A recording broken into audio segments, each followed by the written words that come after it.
welcome to Coffee with Joy. I'm your favorite host, Joy, with Coffee with Joy Talk Show podcast. I am so excited, so excited to have Cara and Janae, Epic Every Day.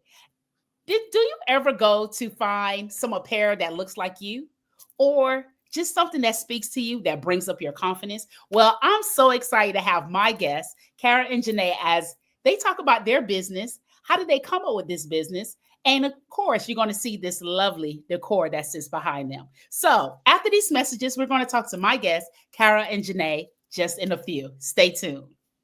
Engaged audience? Have no fear. Advertise your business on our podcast. Connect with us, the Coffee with Joy Talk Show podcast, and let's grow together. Email us, and we surely look forward to hearing from you. Back to Coffee with Joy. So now I'm going to bring on my guests so you all can see these lovely apparel, these great book bags, so forth. Oh my God, it is so cute. So I'm going to bring my guest on. Hi, Cara, Janae. How are you? Hey, Joy. How are you? Good. So we're going to jump right in. If you all can tell us a little bit about yourself and the business, and we're going to jump right into our conversation. Okay. So I'll kick off. I'm Jenae Johnson-Carr. I'm the Chief Operating Officer for Epic Every Day. And my sister is our creative visionary and CEO of the company. As I mentioned, we are sisters. My sister likes to mention us as STEM nerds. We both have backgrounds. She was in health sciences. I'm in engineering, now leadership in engineering. So we do have backgrounds, nothing dealing with entrepreneurship or businesses, but here's where we stand right now. Exactly. So we did this out of a need. So Janae's girls, they were living in Scotland at the time, and they wanted something that reflected them and looked like them. So we said, well, let's just do something fun. Did 2 years of research, created some backpacks for them initially because they were traveling so much. And of course, they were going to school. And what we found out was, after some research, that 30% of the U.S. population is made up of ethnic minorities. However, I always say less than 2% of what you see on shelves, in stores, online represents, reflects, or inspires children that look like ours, multicultural children. So that's how we started this. And like I said, Jenae was in Scotland at the time when we did this. So when you talk about meetings and things of that nature, 2 worlds apart, but we knew our mission was to really amplify representation in a joyful way. So this is perfect with Coffee with Joy. Oh, perfect. So now that this representation is here, how did it take off? Because as a school teacher, of course, teach by day, podcast by night, right? And you're seeing these colorful book bags come in with the representation, and it's starting to take flight. And some kids are just so excited when they get to see themselves on the book bag, right? I think they're more excited about the apparel versus what's in the book bag. But no here, no there. So as a company, when do you all saw that it really took flight and there was a need to even go beyond the book bags? Yeah, so when I was traveling, we talked about it. We had our first kind of test book bag. And so we happened to be going to Dubai, I think it was at the time, because like Cara said, we traveled quite a bit when we were living overseas for 4 years. And so I had my little one who was 5, 6 at the time. She carried the book bag.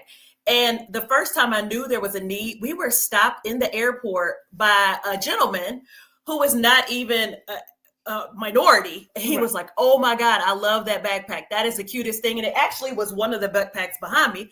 And so it's well tested and has traveled quite a bit.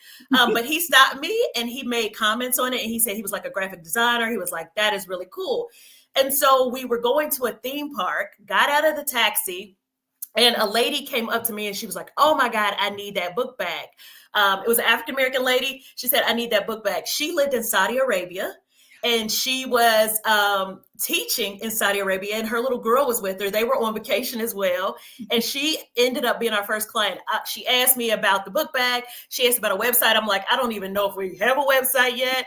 She was like, what's your IG handle? I'm like, what? And so she was our first customer. And it just showed us that what we were thinking about, we were on the right wavelength. And there was definitely a need out there, not even just from a US perspective, but from a global perspective. Wow. Exactly. And just to piggyback on that, so Yeah. then what we found once we started building it out as a real company, we got a call from the Kelly Clarkson show. We were on there. So there have been little, things that told us this is valid. People want to see this on a global scale on nationally syndicated TV shows.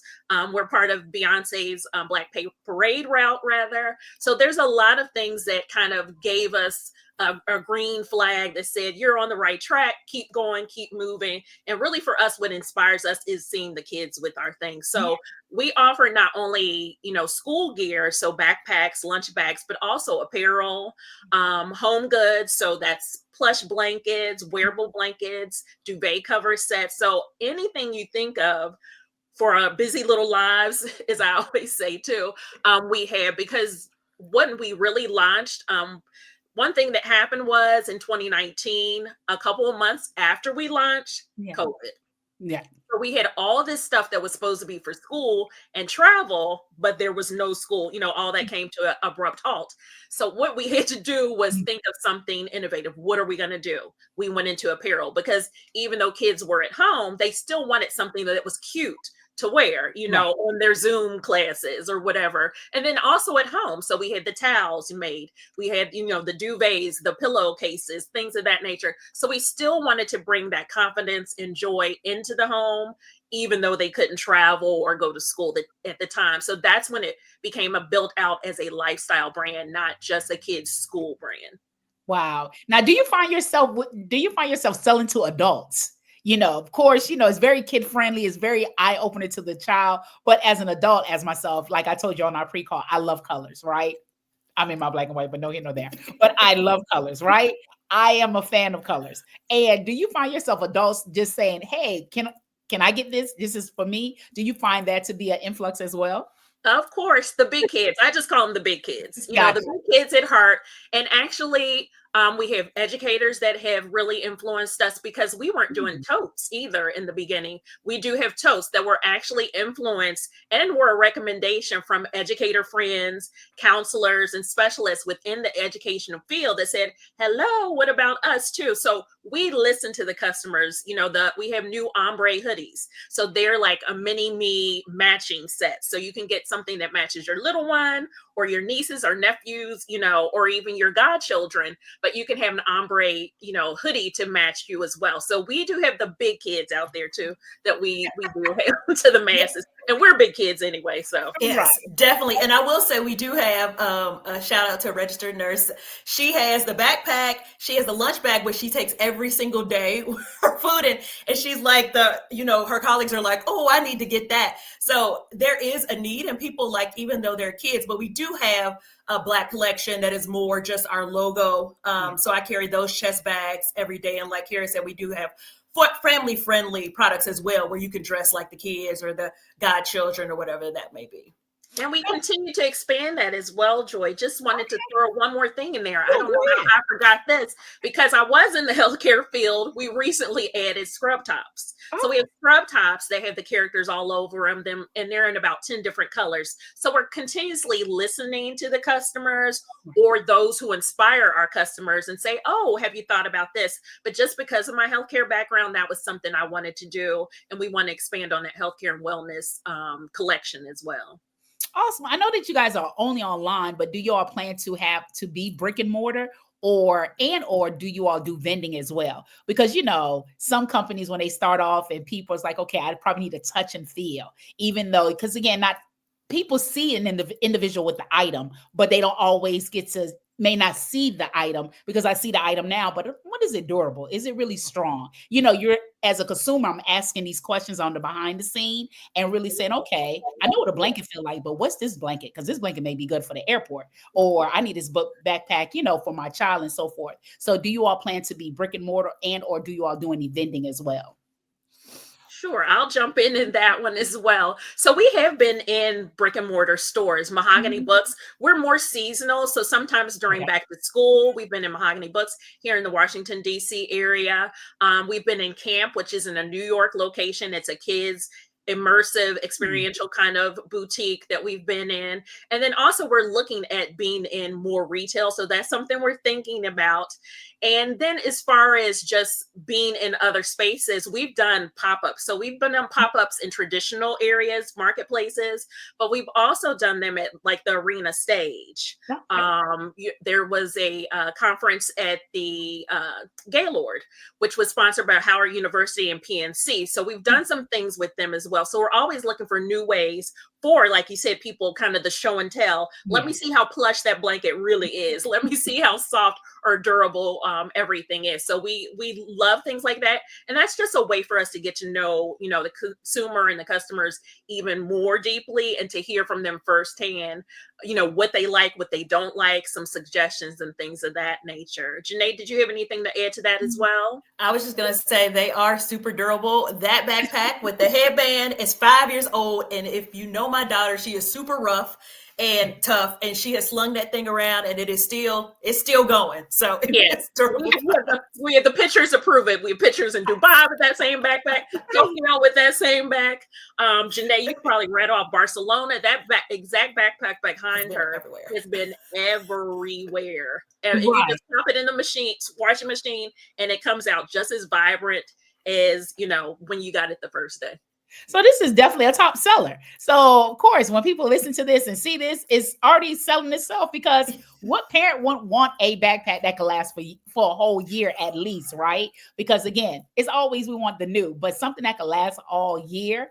Because the way that I see these kids drag their bags, I know. You guys act like y'all got $1 million in the bank account. I know the way they drag it. And at this point, I just say, you know what? They like it, God. I love it, because they're not listening to me. I'm like, can you pick your book bag up? Okay, but next thing you know, in 2 seconds, it's being dragged again. So I know for a fact if it's durable and it's strong, colorful, straight to the point, and easy to wash. That's a done deal. She carried the backpack for 2 years at school before she was like, I want to transition to bigger girl stuff. So she carried that for 2 years along with the travel. So, and I still carry one of our black backpacks that's behind me as well. I carry that one now. We go on travel. So big kid here carrying it. Big kid for sure. You see? So it's definitely family friendly and definitely oriented for everyone in the household. Yes. Now, as much as we know entrepreneurship is great, right? But it has its highs and lows. What are some stumbling blocks that you all came across, and how did you overcome those? I'll start off, Karen, and then if you want to add in, I would say, because we do not have business backgrounds at all, I have an undergrad in mechanical engineering and a master's in biomedical engineering, nothing business related. And as I mentioned, my sister has an undergrad in medical technology and a master's degree as well. So nothing dealing with business. So I would say the first part is figuring out what we are supposed to be doing, how we're supposed to be doing it, and living on 2 different continents, and then being slapped with COVID in the middle of it, and having to kind of figure out how we were going to change and pivot, to still give our customers good products and something that they can use every day. It's been interesting, and especially working with your sister, because there's no filter between us, right? I do think it helps get through conflict a lot quicker, because nobody cares. Nobody can have hurt feelings. You just move on with it. It's still going to be my sister at the end of the day, right? So I think just going into this and trying to be eyes wide open and knowing we weren't going to be perfect, and learning and leaning on a lot of mentors. Cara does an awesome job of reaching out to people, collaborating with other Black businesses. I would say, humbled by the amount of Black business owners that are willing to teach, coach, help, all of that stuff without expecting anything in return. So that's been a huge part of it as well. Cara, you have anything to add? Yes. So also with accelerators, as you mentioned, Jenae, because of the accelerators, meeting other entrepreneurs has been so beneficial for us. Learning along the way, we've just been sponges, testing things out, doing A/B testing on, whether it's marketing, whether it's materials, whether it's switching our manufacturer because of different zipper, whatever it may be. We've just been open to whatever will help us on this total mission of having the best quality product. But only, beyond that, not only the products, to be honest with you, what's more important to us is the partnerships. Yeah. So what we've done is, build some partnerships, cultivate partnerships, whether it's with Bowie State University, we work with students there. We've worked with students in Howard, Baylor University. So giving back is a lot of what we really love to do. Partnering up with Amazon, the Washington Commanders in the past, giving back $25,000 to a local early learning center here in the Washington, D.C. area. So to us, it's much more than a product. This is a passion project about giving back to the community engagement, social impact in whatever way we can for the children, of course, to see themselves, but also for these corporations to take, a part in giving back and that community engagement as well. So that has been helpful, not only as individuals building these as leadership, but also bridging and kind of pouring into and paying it forward at the same time.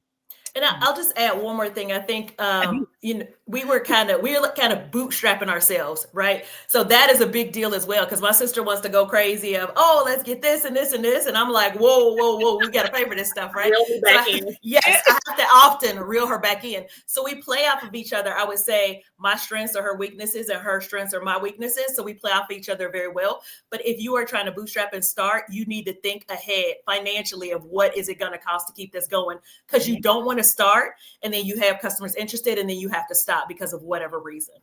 Now, just to go along with that, have you all found yourself in that situation? Because I know sometimes we could get ahead of ourselves, right? Realizing, oh, wow, we could get this straw, we could get this mug, we could get this. But were there something that you all had to pull back on because you thought the consumer liked and you pull back? Because, of course, your book bags are your number one sellers, I can assume, right?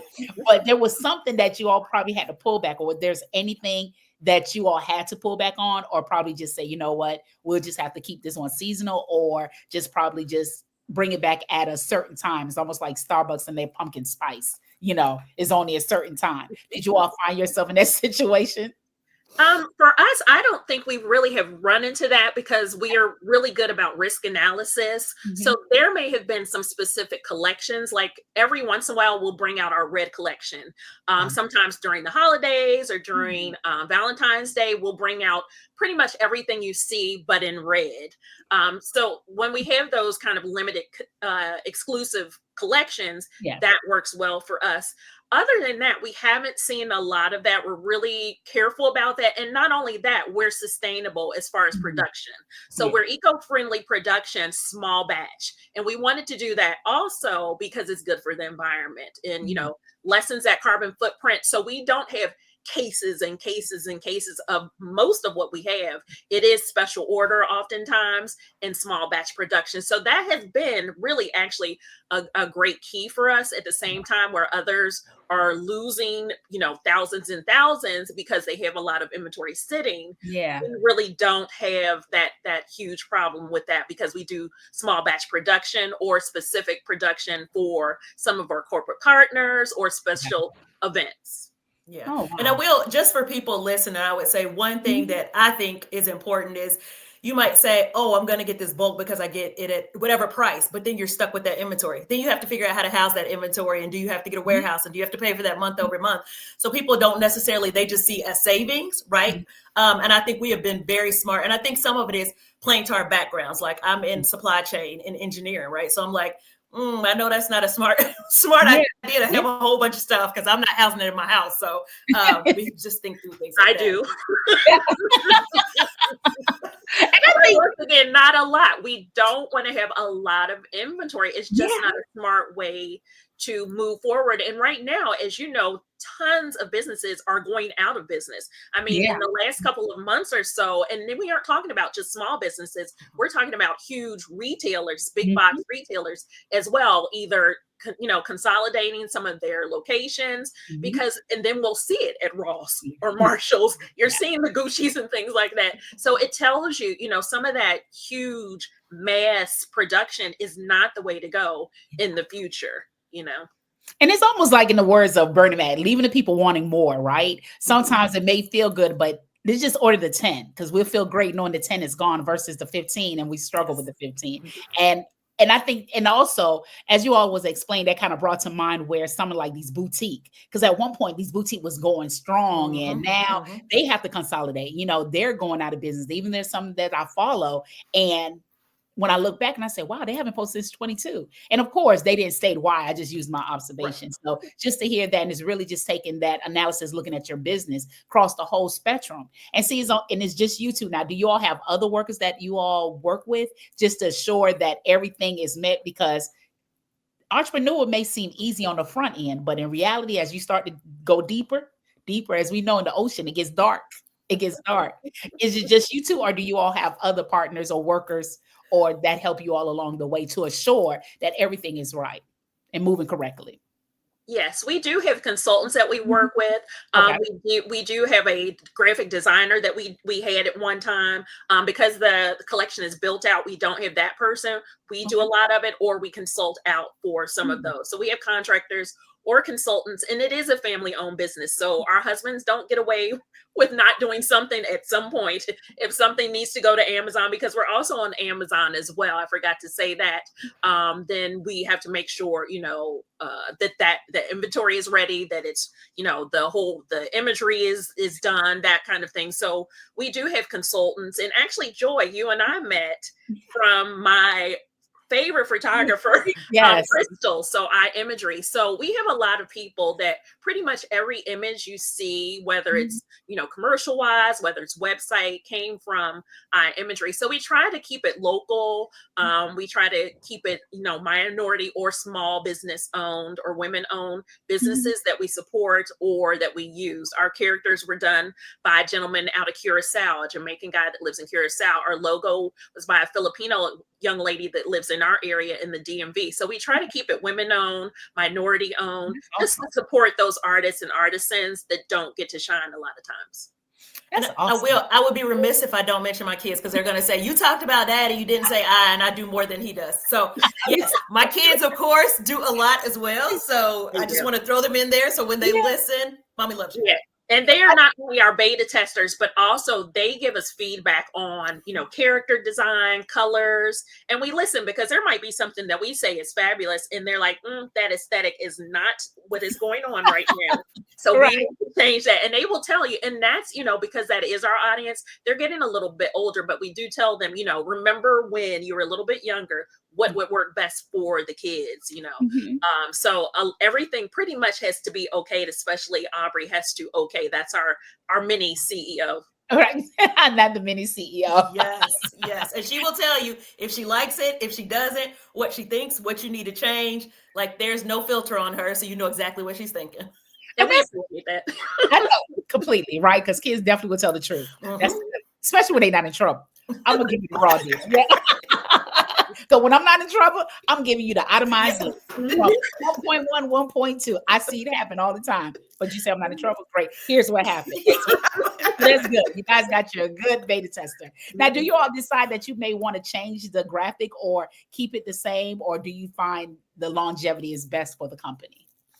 So I can't share a lot, but I can say we are in the works of working on something, just because her children were the inspiration for this, and they're evolving and getting older. They were in elementary school, and I don't even think the youngest was in school at the time when we started, but they're in middle school and high school now. So we have some characters that we're working on that have evolved just like the kids have evolved. So I can share that little tidbit. Oh yeah, that's perfect. Because, as a company evolves, they start to take flight, Now, where do you see, like, in the next 5 years, where Epic Everyday is going to go? Where do you see the company is going to be in the next 5 years? Or what do you plan? Or where do you plan? So I think we are planning on growing, as learning more, right? We have looked into retail, but understanding, like, licensing, retail, it's a lot that goes behind that, and you don't want to get stuck with a really bad deal. So taking our time to learn exactly what makes sense and making sure we're not rushing into anything, because companies have come to us and be like, oh yeah, we want to use you. And then when we start reading through the fine line, we're like, no, that's not going to work for us, right? So I think we would like to grow. We would like to see ourselves in retail. And as Cara hinted at, we are thinking of how we grow our characters and what we do with them to expand outside of just the products that we have, but even in, I'm trying to, a different market, I'll just leave it at that. A totally different market than what we are currently in is what we would like to do. Yep. So that innovation, continue with innovation, and also those partnerships again. So looking at ways that we can focus on some of those partnerships that might be something that we didn't think about before. So between those, we have a lot of on our list. Our to-do list is really long, and trying to, get our feet wet in some of these areas that would be really good for our characters to evolve. Now, I know we didn't state it, but I really wanted to wait towards the end because, again, can you all tell, how did you come up with the name Epic Everyday? I know that's always like the opener, but I wanted to wait towards the end because I really want people to know, because your name is your brand, right? Yes. That's the title of the whole story. How did we get here? People have great stories of why certain things, because it means a lot, right? So why Epic Everyday? Cara, I'll let you kick off with that one. So Epic Everyday. Epic actually is an acronym. Some people don't know that. Epic stands for empowered, positive, innovative, and creative. So we wanted to not only have a visual affirmation brand, so clearly you can say it's a visual affirmation, but it's also a verbal affirmation brand with the Epic. So that means, you're unique, you're awesome. We consider everything that we do to be premier, for unique and unforgettable, no matter what it is, whether it's a product or whether it's a partnership, an initiative. So those words, immediately when you hear Epic, you're like, oh, okay, this is a whole different level. And so when we think about that, it is something that is beautiful. And when we say beautiful too, we're not talking about just the traditional beautiful. It's BYOU, beautiful, beautiful because of you. So instilling that self-esteem, that self-worth, everything that we do is to ensure that these children and adults feel seen, celebrated, valued, and visible. So that is what we want them to feel every single day. So that's how Epic Everyday came to be. And I will say, add a little bit to that. And Cara, I'm sure she'll join in because we always do this. So on our sweatshirts, on our ombre shirts, it says never ordinary, always epic, because that is how we want our kids to feel every single day. You are not ordinary. You're always epic. And I always tell my kids, why blend in when you can stand out? Like, why just blend into what everybody else is doing, right? You should be okay with standing out. You should want to stand out. Who wants to blend in? And so we want to make sure, and nothing makes us, I would say, happier than when a kid gets a gift and we get a video of them opening and saying, oh, that one looks like me, or that one looks like my cousin, or that one. It is just, it's why we do what we do. Yep. Wow. I mean, this has been truly a tremendous, great conversation. We didn't even take a break, people. That's how great it is. So y'all won't see a break in this one. This one, like, it was so great. And I mean, I learned a lot, and again, I know probably I'm looking right past you all, because I'm looking at the bags like, yeah, I can see me. I can see, as I'm reading it, because it's very colorful and it truly speaks. And again, for somebody who don't like color, your life is boring, but no, we do have black for those individuals. We do have some. Yes, we do. Yes, we love color. So we know it takes a lot just to keep the company going, on a day-to-day basis. Of course, everyone has the highs and lows, but what keeps Epic Everyday going? Like through a prayer, scripture, affirmation, collaboration. What keeps Epic Everyday going as we bring the show to a close? For me, it's the kids. I don't know what Jenae will say, but really, this is not, entrepreneurship is not for the faint of heart. Success is not linear. So we have high highs, but those deep valleys are very deep. And those detours and roadblocks are deep as well. So really, it seems like every time something isn't quite going our way, it might not be the creator's way, but our way, there is some hope or glimmer. Either a child sends us some videos, either we get a note or review from someone, or we get an idea for someone that, we didn't even think of or didn't even know that knew we existed, to be honest, that knew how epic we really are. So I think seeing that from the kids is also inspiration. And then it helps us to remember our why. Sometimes I think as just individuals, we kind of get in our way sometimes, but that helps us remember, why are we doing this? And remembering that why takes it all back, and it's not about us, and it doesn't become personal anymore. It becomes a bigger mission and a bigger vision that the world needs to see this. Wow. Yeah, and I think you hit the nail on the head when you said a passion project, right? I don't know if you could tell, I'm totally dog tired today, like totally exhausted, but but Yes. this energizes me, right? And so it's finding out what energizes you. So no matter how tired you are, I was so excited to speak with you, Joy, and talk about the company. So this is definitely a passion project. Wow. Wow. I mean, truly, you guys have a complete beacon of light, right? I pray nothing but success for this company because it truly speaks to the minorities and really give that true representation for young ladies and boys who don't see themselves often, right? Especially when we're living in 2025, you know, may seem oxymoron, but it's like, yeah, we're living in a world, as we all know, that can be very unhinged at times. So it's great to just you be able just to carry a little piece of you that looks like me on my back, or I'm in the airport, or just going for lunch, just having that little piece. So I thank you all so much. Thank you for being on Coffee with Joy. Keep in mind, please make sure that you shop Epic every day. They have everything that you need.